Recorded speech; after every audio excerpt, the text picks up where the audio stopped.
The first indication that something was wrong came 12 hours into the Imperial advance. Admiral Zektar stood on the bridge of the Eternal Dominion, watching as his fleet approached the Proxima system in perfect formation. 3,000 ships arranged in the precise geometric patterns that had brought victory to the Krellian Empire for over 2 centuries. The human vessels had scattered at their approach, exactly as expected from an inferior force. Long-range sensors show the human ships retreating toward the outer planets, reported Commander Thekaris from the tactical station. They're maintaining distance and refusing to engage. Cowardly but predictable, Zektar replied. Standard doctrine for primitive species when faced with overwhelming force. They'll try to draw us into an extended chase, hoping we'll make mistakes or become impatient. What Admiral Zektar didn't know was that 30,000 kilometers away, Lieutenant Commander Sarah Mitchell of the Earth Defense Force was crouched in a specially modified stealth pod, watching the Imperial fleet through sensors so advanced that they existed in theoretical papers the Empire hadn't even imagined yet. Mitchell spoke quietly into her secure communicator. Overwatch to all units. Big Ugly and his friends are coming in exactly as predicted. Formation Delta 7, maintaining textbook spacing. No deviations from their doctrine. Across human space, similar observers were cataloging every detail of Imperial ship movements, weapons placement, communication frequencies, and tactical patterns. What the Empire saw as a chaotic retreat was actually the most sophisticated intelligence-gathering operation in human military history. Tactical analysis confirms Imperial plasma weapons have a maximum effective range of approximately 200,000 kilometers, came a report from deep space. Shield frequencies are cycling in a predictable pattern. Propulsion signatures suggest limited maneuvering capability for vessels over 5 kilometers in length. Admiral Chun received these reports in a command bunker buried 3 kilometers beneath the Rocky Mountains. Around him, officers from every branch of Earth's military worked at stations that would have seemed like science fiction to the Empire's intelligence analysts. The humans had learned something important about warfare that the galaxy's civilized species had forgotten. The side with better information usually wins. Phase 1 is proceeding as planned, Chun announced to his staff. Imperial forces are following their standard conquest pattern. Estimated time to Phase 2? 16 hours, sir, replied Colonel Maria Santos, the operations chief strategist. The Empire will maintain long-range bombardment for at least 12 hours before closing to optimal range for their plasma batteries. What the humans had discovered, through careful analysis of every Imperial conquest in the past 50 years, was that the Krellian Empire fought the same way every time. Overwhelming force applied systematically with no adaptation to local conditions or enemy capabilities. It had worked against every species they'd encountered because those species also fought according to predictable patterns. Humanity was different. The first hint came when Imperial long-range sensors detected explosions throughout the asteroid belt. Admiral Zektar assumed the humans were destroying their own installations to prevent Imperial capture. Another sign of their desperate situation. Sir, the sensor officer called out with confusion in his voice. The explosion patterns don't match standard demolition procedures. The asteroids are duving. Zektar focused his attention on the tactical display. Several large asteroids had indeed shifted their orbital positions, but the movement seemed random rather than strategic. Probably mining explosions, he decided. Primitive species often resort to desperate resource extraction when facing conquest. But Commander Thekaris was studying the sensor data more carefully. Admiral, these movements aren't random. The asteroids are taking up positions along our projected flight path. It's almost as if ... as if what, Commander? As if they're trying to funnel us into a specific approach vector? Admiral Zektar considered this possibility and dismissed it. Asteroids couldn't serve as effective weapons against properly shielded Imperial vessels. Even if the humans had somehow weaponized them, any competent fleet could simply adjust course to avoid the obstacles. Maintain current heading, he ordered. If the humans want to waste time moving rocks around, let them. It won't affect the outcome. 3 hours later, the Imperial fleet entered the outer edge of the asteroid field. The formations began making minor course corrections to avoid the largest obstacles while maintaining their disciplined arrangement. Everything was proceeding according to standard protocol. That's when the asteroids opened. Fired. The first volley of railgun slugs, traveling at significant fractions of the speed of light, caught the Imperial fleet completely by surprise. The projectiles weren't the primitive kinetic weapons intelligence had described. They were hypervelocity penetrators designed specifically to punch through energy. Shields and ablative armor. Evasive maneuvers, Zektar shouted as his flagship shields flared under impacts from projectiles that shouldn't have been able to touch them, but evasive maneuvers were exactly what the humans had planned for. As Imperial ships broke formation to avoid the incoming fire, they triggered the second phase of the human plan. From hidden positions throughout the asteroid belt, small human ships emerged. These weren't the conventional vessels Imperial intelligence had cataloged. They were something new, stealth fighters, equipped with weapons that defied every principle of civilized warfare. Instead of engaging in proper formation combat, the human ships attacked like swarms of insects. They struck fast, fired everything they had, and disappeared back into the asteroid field before Imperial weapons could target them effectively. Their hit-and-run tactics violated every rule of space combat. But they were devastatingly effective against formations designed to fight other formations. "Sir, we're taking heavy casualties on the port flank," reported the communications officer. "The cruiser Dominant Will has lost main power. The destroyer Swift Conquest is reporting hull breaches on multiple decks." Admiral Zektar couldn't understand what was happening. The human ships were tiny compared to Imperial vessels. Their weapons should have been ineffective against proper military shielding. Yet somehow they were causing significant damage while remaining nearly impossible to target. "How are they penetrating our shields?" he demanded. "Unknown, sir. Their weapon signatures don't match anything in our databases. They appear to be using some kind of focused particle beam that cycles through multiple frequency ranges simultaneously." What the Empire was experiencing for the first time was adaptive technology. Human weapon systems analyzed enemy shields in real time and automatically adjusted their output to exploit any weaknesses they detected. Where the Empire built one perfect weapon for each situation, humans built weapons that could become perfect for any situation. But the real shock came when the Imperial fleet tried to retreat to long-range bombardment position. They couldn't. Throughout the engagement, those seemingly random asteroid movements had been gradually enclosing the Imperial fleet in a loose sphere. The humans had turned the asteroid belt into a three-dimensional maze where long-range weapons were ineffective and formations couldn't maintain proper spacing. "Admiral," Commander Thikaris reported with barely controlled panic, "our retreat path has been blocked. The asteroids have moved to prevent our withdrawal."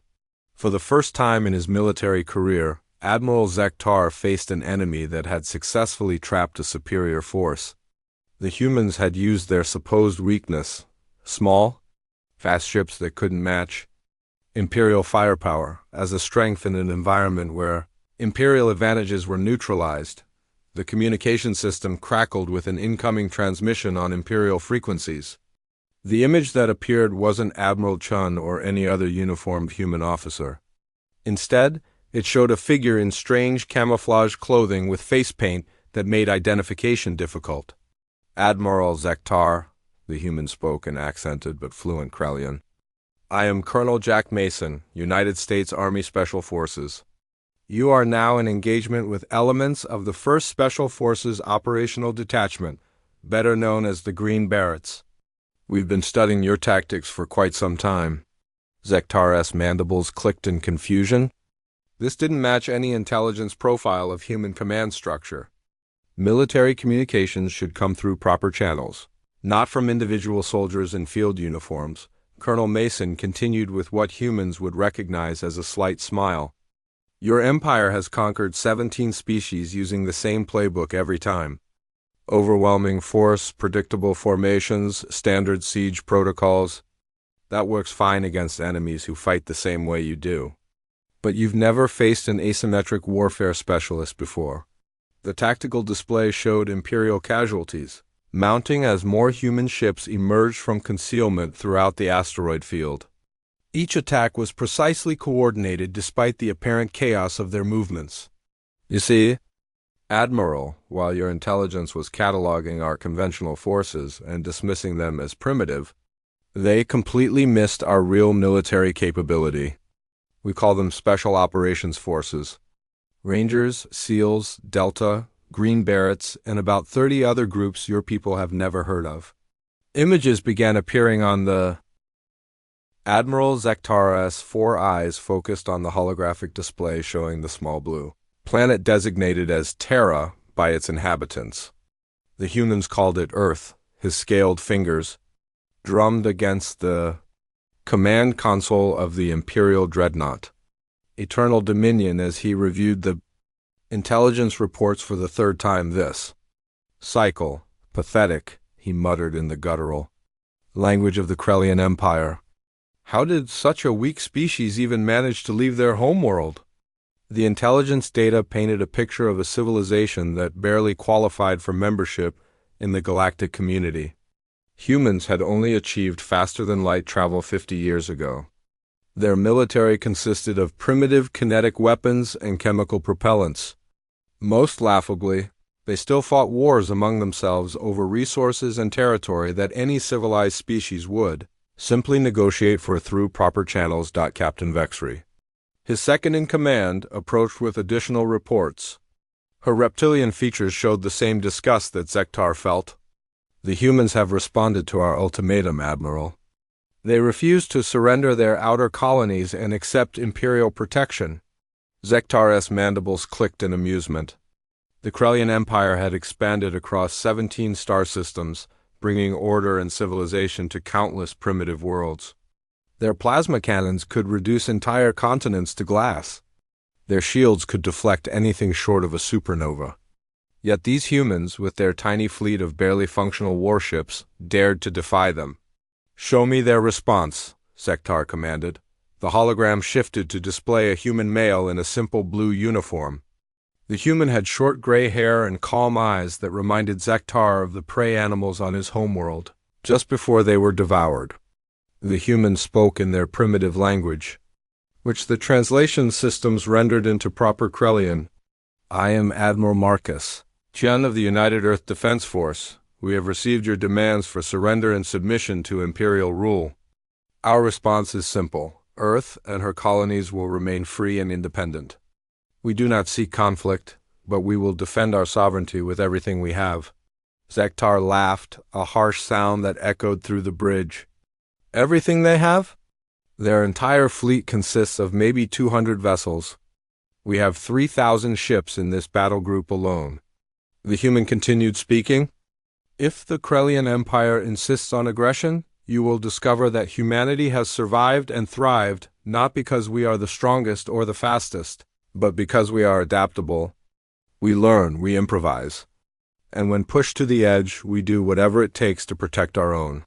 "Typical human arrogance," Captain Vexry observed. "Intelligence reports indicate they have no understanding of proper military doctrine. Their soldiers carry individual weapons instead of relying on proper formation energy barriers. They use explosive devices that can harm their own forces. Their tactics are chaotic and unpredictable." Zektar nodded. Every civilized military force in the galaxy followed the same basic principles.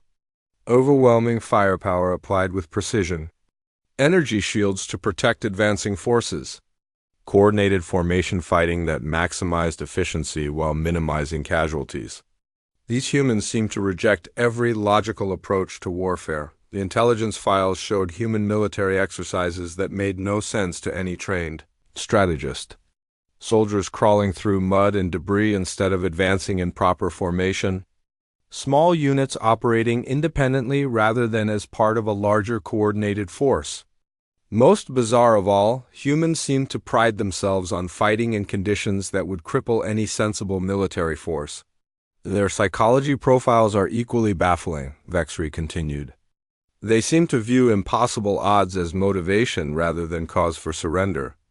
They have documented cases of individual humans continuing to fight even when severely wounded.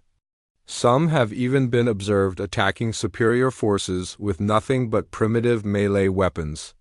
Zektar studied the tactical assessments. Human space doctrine relied heavily on small, fast ships rather than the massive dreadnoughts that form the backbone of every proper fleet. Their weapons were underpowered compared to Imperial plasma cannons, but they seemed to favor rapid-fire systems over the single devastating shots that define civilized warfare. "Admiral," the communications officer reported, "we're receiving transmissions from the human colonies in the Proxima system. They're evacuating civilian populations to fortified positions rather than simply surrendering." This was another confusing aspect of human behavior. In every previous imperial conquest, civilian populations had the good sense to surrender immediately once they saw the overwhelming force arrayed against them. Fighting only led to unnecessary destruction and casualties. Civilized beings understood this basic logic, but humans seemed to operate on completely different principles. Intelligence showed that throughout their history, they had repeatedly fought against superior forces rather than accepting reasonable terms of surrender. They called it resistance, as if refusing to acknowledge reality was somehow noble. The evacuation patterns show no central coordination, the tactical officer reported. Different colonies are implementing completely different strategies. Some are dispersing their populations into wilderness areas. Others are concentrating in underground facilities. A few seem to be preparing for some kind of guerrilla warfare scenario. Zektar found this particularly amusing. Guerrilla warfare was something primitive species sometimes attempted in the early stages of imperial conquest, but it never worked. Proper application of orbital bombardment and atmospheric processors could make any hiding place uninhabitable. The humans would learn this lesson quickly enough. "What are their fleet deployments?" he asked. "Highly irregular," came the reply. "They're not forming proper battle lines or establishing defensive formations around key strategic points. Instead, they seem to be splitting their forces into small groups and positioning them in apparently random locations throughout the system." This confirmed what Zektar already suspected. The humans had no real understanding of space warfare. Their tiny ships might be fast, but without proper coordination and formation discipline, they would be picked off one by Imperial plasma batteries. The Admiral called up the complete intelligence file on human military capabilities. Their ground forces used something called Special Operations Units that operated in tiny groups far from supporting forces. Imperial doctrine considered such tactics suicidal. Proper military advancement required massed formations with overlapping fields of fire and coordinated support. One file particularly caught his attention. It described human soldiers known as Green Berets, who were trained to operate behind enemy lines for extended periods without support. The report noted that these humans could supposedly survive in hostile environments using only basic equipment and local resources. "Impossible," Zektar muttered. No civilized soldier could operate without proper supply lines, communications networks, and backup support. The humans either exaggerated their capabilities or had fundamentally misunderstood what military forces were supposed to accomplish. Another file described something called Navy SEALs, apparently humans who fought both on land and in water environments. The very concept made no sense. Proper military specialization meant that aquatic forces handled water combat while terrestrial forces dealt with land operations.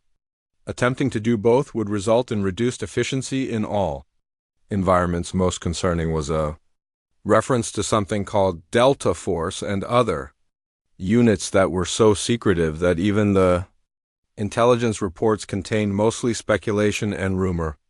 The files suggested these humans were trained in unconventional warfare techniques that violated every principle of civilized combat. "Admiral," Captain Vexry interrupted his thoughts, "long-range sensors are detecting unusual activity in the asteroid belt of the Proxima system. It appears the humans are constructing some kind of installations among the larger asteroids. Zektar brought up the sensor data. The human activity made no strategic sense. Asteroid installations were vulnerable to concentrated fire and couldn't project meaningful force against proper military vessels. Building bases in such locations was a waste of resources that could be better spent on actual defensive positions. They're probably trying to hide their civilian population, he concluded. Let them waste time and materials on useless projects. When we begin the conquest, we'll simply target the asteroids from long range. The communication system chimed with an incoming message from Imperial Command. High Admiral Kreshtak's image appeared on the main display, his scarred features showing the impatience that had made him legendary throughout the Empire. Admiral Zektar, what is the status of the human situation? The primitives have refused our generous offer of protection, High Admiral. Their response shows the typical arrogance of an undeveloped species that doesn't understand its place in the galactic order. How long do you estimate the conquest will require? Zektar considered the question. Standard Imperial doctrine suggested that overwhelming force applied quickly would minimize casualties and demonstrate Imperial power to any other species considering resistance. No more than one solar cycle? High Admiral. Their fleet is tiny and disorganized. Their ground forces rely on primitive tactics that won't be effective against proper Imperial assault formations. The ships that materialized around the Imperial fleet defied everything Admiral Zektar thought he knew about space warfare. They appeared from nowhere. As if reality itself had simply decided they should exist in that moment? No energy signatures, no propulsion trails, no advance warning from any Imperial sensor system. One moment the space around his fleet was empty except for asteroids and small human fighters. The next moment it was filled with vessels that looked like they had been designed by a completely different understanding of physics. Admiral, the sensor officer's voice cracked with strain. These ships, they're not showing up on any of our detection grids. I'm only seeing them because they're blocking starlight. Admiral Zektar stared at the tactical display in growing disbelief. The human vessels were sleek, angular things that seemed to absorb light rather than reflect it. They moved with a fluid grace that made Imperial dreadnoughts look like floating rocks by comparison. Most unsettling of all, they seemed to be exactly where they needed to be to cut off every possible escape route. This is impossible, Commander Thekaris whispered. Ships can't just appear like that. Our sensors can detect a grain of sand at 50,000 kilometers. The communication system activated again, but this time the signal was coming from multiple sources simultaneously. Human faces appeared on screens throughout the Imperial bridge, not the rough-featured Special Forces soldiers from before, but individuals whose eyes held a kind of cold professionalism that made Admiral Zektar's scales. Krull, Admiral Zektar, spoke a human with silver hair and scars that suggested extensive combat experience. I am General Patricia Hawthorne, commanding Task Force Nightmare. What you're seeing are the operational units that your intelligence services were never supposed to know about. Another human, younger but with the same unsettling confidence, took over the communication.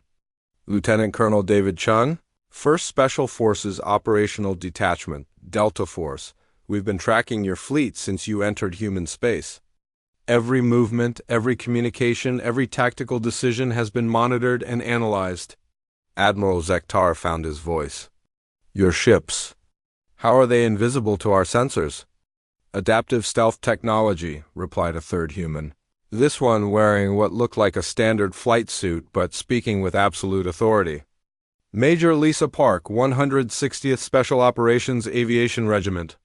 Our ships don't just hide from your sensors, Admiral. They actively convince your sensors that they're not there. The explanation made no scientific sense. Stealth technology was supposed to reduce sensor signatures, not eliminate them entirely. Yet these human vessels were clearly present while remaining completely undetectable to Imperial systems. General Hawthorne continued the briefing as if she were explaining something to a particularly slow student. What your empire encountered in your previous conquests were conventional military forces, fighting according to conventional military doctrine. What you're facing now are unconventional warfare specialists operating with technology specifically designed to neutralize conventional superiority. On the tactical display, Admiral Zektar watched as human ships began moving into attack positions with movements so precise they looked choreographed. But there was no visible coordination, no communication signals between vessels that Imperial monitors could detect. How are your ships coordinating without communications? He demanded. Quantum entangled tactical networks, Major Park replied casually. Instantaneous information sharing across unlimited distances. Every human ship in this engagement knows the position, status, and intended actions of every other human ship in real time. Admiral Zektar felt his understanding of warfare crumbling. Instantaneous communication across space was theoretically possible but required technology, so advanced that most galactic civilizations considered it purely academic. The humans were using it as standard military equipment.